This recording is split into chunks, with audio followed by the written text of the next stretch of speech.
Conclusion.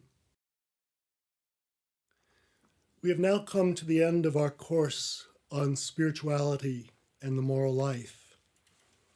One of the premises of this course is that a close bond exists in the Catholic tradition between spiritual direction and moral living.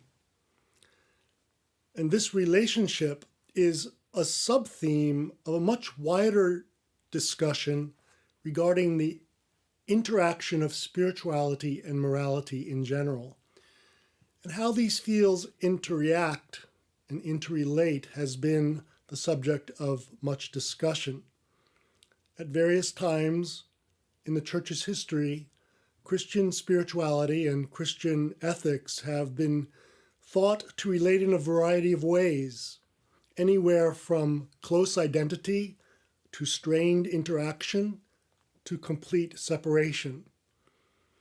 This course has presupposed a distinction between the two, while at the same time maintaining their close integration.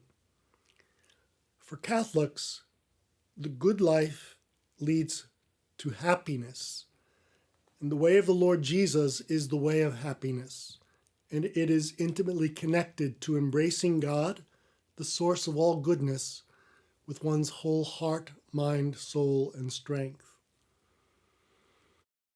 Now, leading the good life, the moral life, does not mean that our lives will be free of suffering. Jesus himself said, "If anyone wants to be my follower, let them deny themselves, take up their crosses daily, and follow me."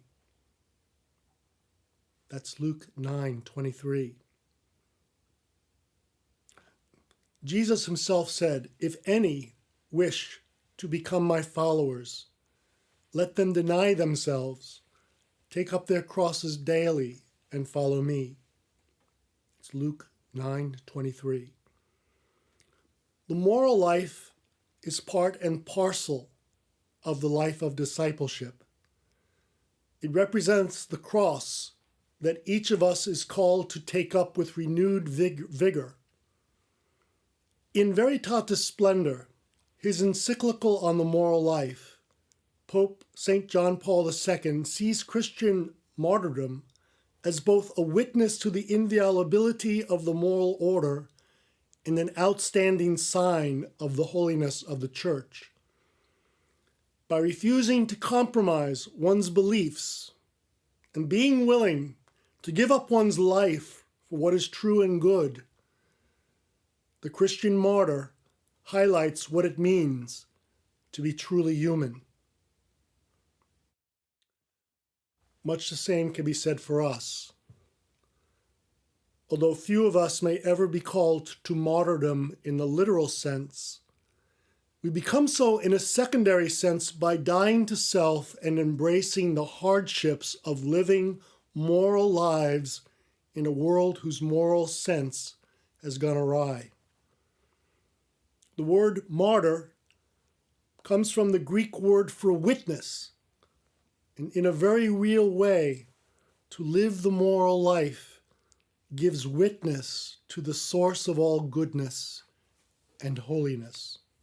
To live the moral life is to give witness to God, the source of all goodness, and to take up the cross of discipleship along the way of the good life, the blessed life.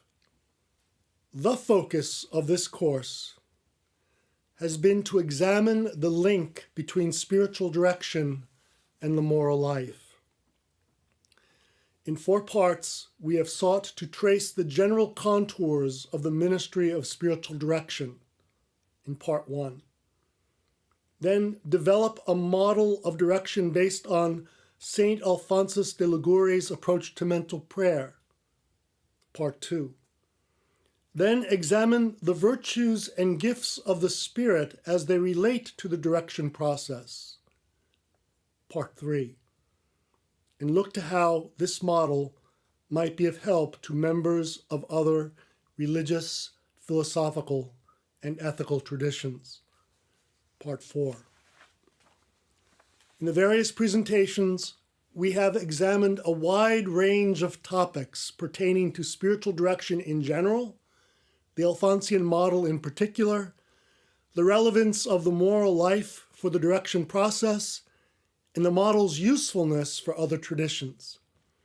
If in one respect we have covered a great deal of material, in another, what we have accomplished dwindles in size in comparison to all that remains to be done.